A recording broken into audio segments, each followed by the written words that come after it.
He kōna ipurangi tēnei nā te reo irirangi o Aotearoa. Kia ora, I'm Rose Matafeo, reading from Titanic and Other Ships by Charles Herbert Lightoller, published 1935. With all the goodwill in the world, the inquiry could be called nothing but a complete farce, wherein all the traditions and customs of the sea were continuously and persistently flouted.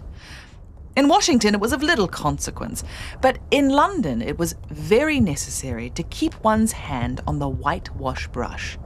Sharp questions that needed careful answers if one was to avoid a pitfall, carefully and subtly dug, leading to a pinning down of blame onto someone's luckless shoulders. How hard Mr. Scanlon and the legal luminary, representing the interests of the seamen and the firemen, tried to prove there were not enough seamen to launch and man the boats. The same applied to the passengers, and quite truly. But it was inadvisable to admit it then and there, hence the hard-fought legal duels between us. Mr. Scanlon's conquest of the higher legal spheres of recent years proves he was no mean antagonist to face. A washing of dirty linen would help no one. The Board of Trade had passed that ship as in all respects fit for sea in every sense of the word, with sufficient margin of safety for everyone on board. Now the Board of Trade was holding an inquiry into the loss of that ship, hence the whitewash brush. Personally, I had no desire that blame should be attributed either to the board or the White Star Line, though in all conscience it was a difficult task when handled by some of the cleverest legal minds in England, striving tooth and nail to prove the inadequacy here, the lack there, when one had known full well and for many years the ever-present possibility of just such a disaster. I think in the end, the Board of Trade and the White Star Line won. Okay, gentlemen, I've hit record. I'll cut to the chase. We listened to your so-called interview with Kaiapoi hunter Mick Clark, and I don't know if this is a joke, boys, but to my ears, this is just Carlo doing a very bad New Zealand accent.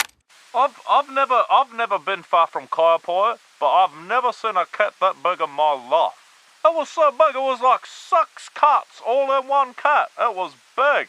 It was such a big cat, and I'll tell you what, if I saw a cat like that again, I think I would shut my pants. You sound insane, Justin. That's some actual conspiracy stuff right there. Yeah, Justin, to be fair, that is a long bow. I mean, we had to trek out deep into the Canterbury wilderness to find Mick. Look, the point is, this is the only piece of material you guys have sent us in the last 2 months. I'm getting weekly emails for your travel expenses, equipment hire, your most recent invoices, thousands of dollars for voice talent. But we haven't seen anything on our end to justify any of these expenses.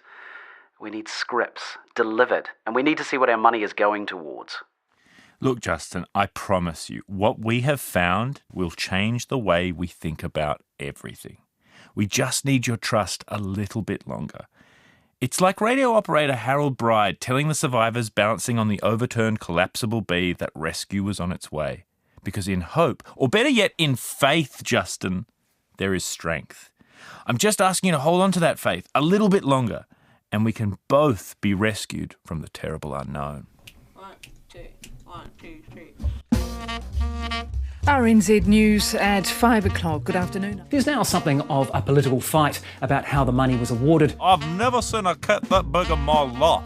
The false evidence has been a key focus of the hearing. After extensive legal advice, we have decided to air this season as a means of recouping the substantial losses incurred by both Radio New Zealand and indeed the nation. We're back, baby. Did Titanic sink season 2? Hello, Carlo. Hello, Tim. Good to be back with you. It's always a pleasure. So good to be back with you. It feels like being rescued off collapsible B. It does feel like that, doesn't it, Tim? I often think that. Every time I get out of the shower. Why out of the shower? Well, you know, you're just coming out of the cold, cold water of the shower and you're embraced by warmth and being free. I guess this is what I'm confused by. Do you have hot water at your house? Certainly do, Tim. All right. So in the last episode, you teased a little bit of information about a man that we've been following on this journey very closely called Charles Lightoller, who was the highest ranking survivor on Titanic. In fact, this was a man who was commanding Titanic less than 2 hours before it hit the iceberg. And we've had a picture painted of quite a complex figure in history. Not only was he at Dunkirk performing heroic actions, saving people, but he also commandeered this capsized lifeboat and helped save many people in the wake of the tragedy of Titanic. But on the other hand, you walked me through last episode, this guy almost certainly lied in his accounts about what led to them hitting the iceberg. Yes, look, I mean, we can't be sure if he lied about that, Tim. It does seem very fishy, and even the fact that it changed between those two editions, I think, is in itself very peculiar. We can't outright say that he lied. Maybe he never did receive the Masaba reports. You know, things were pretty crazy. At that point, Jack Phillips was by himself in the Radio Shack. It's impossible to know, but there is enough mystery around it that I think it bears investigating into. However, what we do know is, because of his own words, we know he did not tell the whole truth and nothing but the truth to the Titanic inquiries. Tell me more. So, if you remember, straight after the events of Titanic, there were two inquiries. One held straight away in New York and one held across the Atlantic in London. The first being the US Senate's inquiry into the sinking of the Titanic, and the other being the British Board of Trade's inquiry into the wreck of Titanic.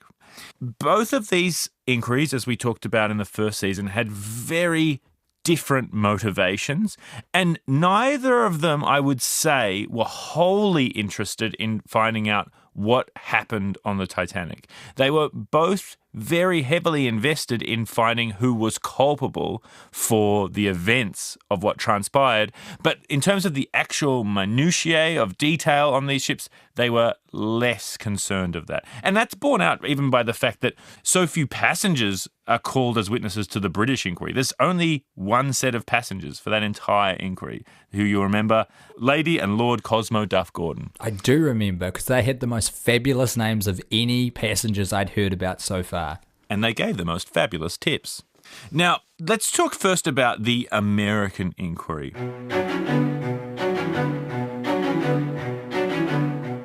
The American inquiry was very interested in finding out who was responsible for this. They were demanding that there be someone responsible for the loss of so many American lives. And they went very hard on trying to work out who was behind any action on the Titanic. Who was in command at this time? Who was in command at that time? Who made what decisions? And so as Charles Lightoller, as the senior most surviving officer, was very much in their crosshairs. He's called back, I think, 4 or 5 times to the American inquiry in order to give testimony. And every time they find out something new, they want to hear from Charles Lightoller, like, what did you do about this? Or when did you know about this? And that comes into play very much with these ice warnings. Like, when did you get them? What did you do? What precautions were taken? There is this constant through line of was enough done in order to avoid disaster. And they come away with the conclusion that as much was done as the regulations required them to do, but it is therefore those regulations that need to be changed. Surely that's good news for Lightoller, right? Because that means effectively him and all of his colleagues are off the hook, and it's actually policymakers who are in trouble. Yes, however, even with that finding, they don't go gentle on the decisions that were made. It's like, sure, regulations don't require you to do this, but surely common sense would prevail. I mean, there's this famous encounter where they talk to Captain Rostron, who we spoke about in the first season, the commander of the Carpathia, and they say, what did you do when you were sailing into these dangerous waters? He's like, well, I doubled the watch, I put an extra person in the lookout, I put an officer at the front of the ship, I had people out on either side of the ship constantly watching for ice. And there's this litany of actions that Rostron took. It's actually, just as a side note, Tim, it is quite extraordinary. If you go to Walter Lord's book and you hear his account of Rostron's orders immediately upon receiving the fact that Titanic was in distress, that guy is incredible. Like, in terms of qualities under pressure. That guy is extraordinary in terms of his foresight. You know, he just really leaps into action, but that's a digression. Do you know how many people were on board the Carpathia? When it went to the rescue of the Titanic? Yeah. I think it had about 500 passengers, but that's from a very sketchy memory. And Titanic had about 4 times that amount? That's right, yeah. If only we could have switched those captains.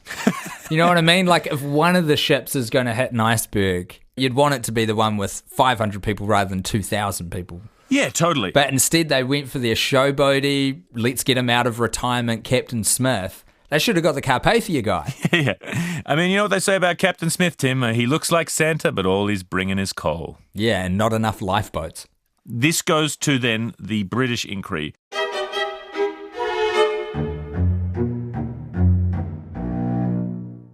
Because it's very interesting, Tim, that the US Senate inquiry basically says the policy that surrounds transatlantic shipping is not adequate for the size and technology involved in these new massive ocean liners, right?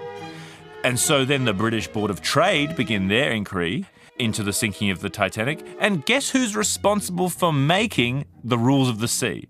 It's the British Board of Trade, Tim. They're investigating themselves. Ah, beautiful self-regulating industry. This is what I love. So they too need some culpability, and they need that culpability to be a person. And that's why they go very hard after Walter Stanley Lord, the captain of the Californian. They don't, interestingly, go after Lightoller because they can't show that White Star is culpable of this disaster. Because if you go after the crew of Titanic, you're basically showing that it was not sufficiently commanded for the conditions it was sailing into. Right. So that's why they go after Captain Stanley Lord, because he's on a vessel really far away. Like, well, if he'd actually done anything, maybe this disaster would have been avoided. People would have been saved.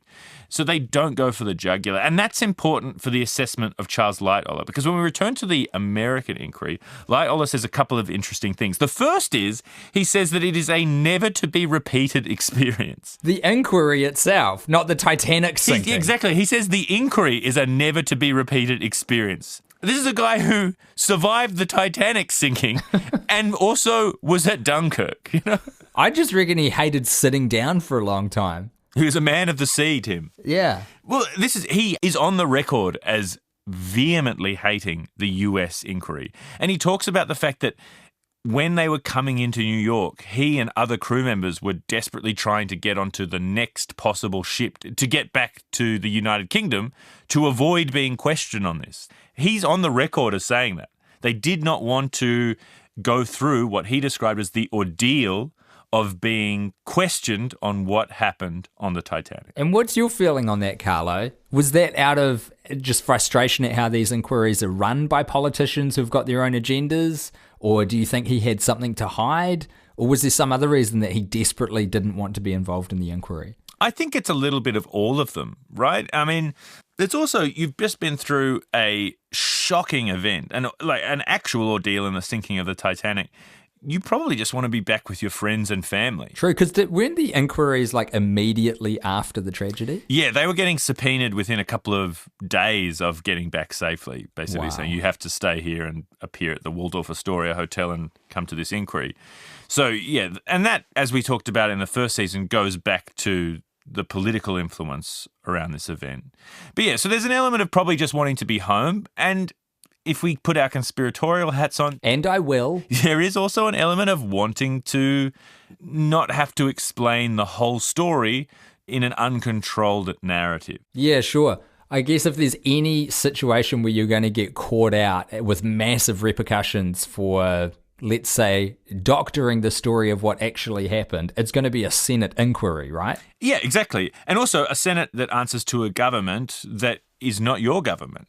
Right, and has a very active reason to want to pursue a foreign company, that is White Star Lines, even though, as we know, they flew a British flag, but they were in fact an American-owned company, White Star Lines. Now, why this is important, like his hostility to the inquiry, is because in his book, that first edition, Lightoller talks about the fact that he didn't tell the whole truth at these inquiries. He talks about the fact that he whitewashed the story.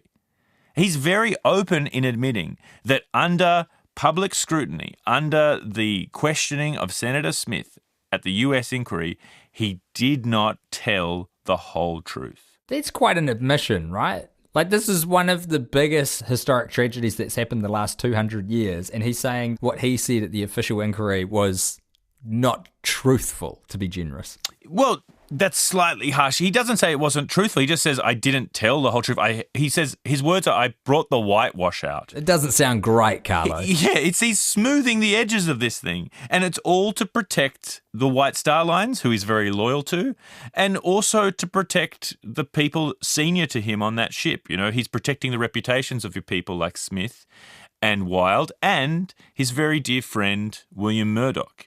So Titanic hits the iceberg at 11:40. Murdoch is in charge, and there is some controversy about the orders that he gave at the time of the collision. So there is some argument that had Murdoch allowed the Titanic to hit the iceberg straight on, disaster may have been averted. However, a contra-argument to that is that the impact of that collision would have been enough to buckle plates further back from the front of the ship and thus caused the same impact of the first 4 watertight compartments being filled with water. And part of that, and if I can take a tiny digression here for a moment, Tim. A digression from this? Yes. So part of that is there has been a recent study into the Titanic's rivets. Was it conducted by you? I wish, Tim. No, Tim, this study looked at the percentage of slag iron present within Titanic's rivets. And about 50% of the rivets that have been recovered from the ocean floor had a larger percentage of slag iron, this is sort of waste iron, than they should have. And the argument is that iron reacts differently to cold than steel and becomes more brittle, particularly this low-quality iron becomes more brittle under the pressure of cold. And so if you have a ship that collides head-on with an iceberg, it should be fine. But if you have a bunch of rivets that have been poorly made with this higher percentage of poor quality iron, then they run the risk then of, under that impact, shattering and causing buckling further on. And this is only to go towards the idea that had there been a head-on collision, it's not a clear-cut thing that would have averted disaster. Maybe it would have been worse, because there's also the possibility that a head-on collision may have caused the ship to capsize, right? So if the ice had been shaped in a way that would cause the Titanic to rise, bang, you've got a capsized Titanic. And in that case, far fewer people would have survived because you can't get lifeboats off. You have a whole bunch more problems. Either way, though, if you're going to build a ship and call it unsinkable, you want to spring for the more expensive rivets. Surely that's the other takeaway. Yeah, and look, I will say in the defense of the White Star Lines, that fact has been disputed, but it is still in the public sphere. The quality of those rivets is debated. All of this is to go to say that a head-on collision, if it had been ordered by Murdoch, not a foregone conclusion that would have been better for the ship. And he gets a lot of flack for making the attempt to port around the iceberg, that is, to steer around it, and that being the cause of the disaster. And I think that's quite unfair on William Murdoch. Similarly, the idea that he committed suicide. And there has been this argument made in more recent history by the armchair critics, of which you and I are now part. Proudly. That some of these lies are in order to protect the reputation of William Murdoch and therefore protect his widow from having to know the horrible truth. This is regarding the potential of him committing suicide, or to protect her from the flow-on of blame if Murdoch is responsible. And so there is this element that perhaps these lies are motivated from a good place. He's trying to protect the company and people. Do you know if there was any financial repercussions, if there's a difference between an officer taking their own life on board the Titanic and them being killed as a result of it sinking? I imagine there'd be some sort of pension or payout which might be forfeited if it was found that the officer took their own life. Wow, that's a great question, Tim, and one I don't have an answer for. And that's the kind of conspiratorial thinking that I'm glad we have fostered around these events. Wow, I finally feel like the student who is becoming the master now. Well, let's not get too far ahead of ourselves, hamburger boy. So, if we return to the man that is Lightoller, right? We know that this is a very honourable man. We know that he's a very duty-focused person. And I think that duty overtakes the desire to be fully compliant with the US Senate inquiry. This man who is heroic to the point of a lot of men died because of how quote-unquote heroic he is, lied about what happened. It's interesting, in his book, Titanic and Other Ships, he says that years later when he left White Star Line, he really thought they would have been more grateful. He basically says, when I left White Star Lines, they just said, oh, thanks for your service. Man, I would be so incredibly miffed if I managed to single-handedly rescue a bunch of people off a ship that sunk because of probably company negligence, and then go to a Senate inquiry and not reveal everything I knew to, again, protect that company. And then they didn't even, have a small parade for me, or at least get me a gold watch or something. Yeah, I think even a handshake would have probably been appreciated by Lightoller at that time. Goddamn corporations. The least you can do is show a little gratitude when people are trying to get you out of criminal negligence. But we are all but cogs in their huge machine, Tim. It's pretty incredible. And I think if you want to get a true sense of this, you should do what I do every time I have free time, and that's go back and just read through the pages of transcript from the Titanic's official inquiries, care of the Titanic Inquiry Project. Or, go outside, kick a ball around. But it does ask the question, Tim, of what was Lightoller hiding? And that's the element that we will probably never know. Because he was so recalcitrant with the US Senate inquiry, and because he proved himself through that process as an unreliable witness, we can also not fully trust the testimony in his British inquiry appearances. He has told us directly in his book that he set out to protect his employers and the reputations of his friends and colleagues. And this was an industry that, when he turned 13, became his family. This became his entire network. Okay, so Carlo, taking all of that into account, did Charles Lightoller lie? Well, Tim, maybe, but it's very hard to say. Oh, come on. Did he stretch the truth? Did he omit the truth? You tell me. No, Tim. You tell me. We will probably never know. Actually, speaking of not knowing, would this be a good time to bring up that Justin's boss at RNZ has been ringing me a lot and leaving some increasingly angry messages? Tim Watkin here. 2 words, mate. Not happy. Right now, you've got 2 options. Deliver us an award-winning podcast within 7 days, or I get the authorities involved. The auditors are sniffing round. The board's gotten wind of this. At this point, if you haven't found the bloody Canterbury cat by now, we're going to throw the book at you.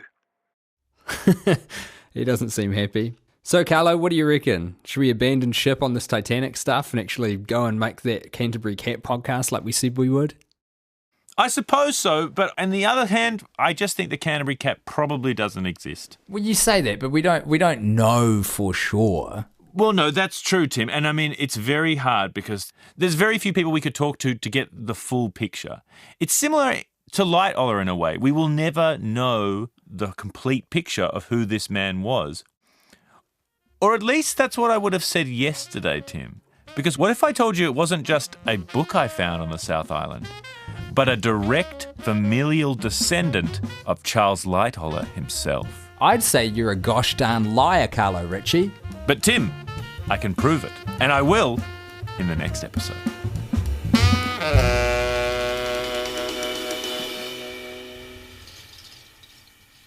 Thanks for listening. You can follow and listen to both seasons of Did Titanic Sink on Apple Podcasts, Spotify, or any other podcast app so you don't miss an episode.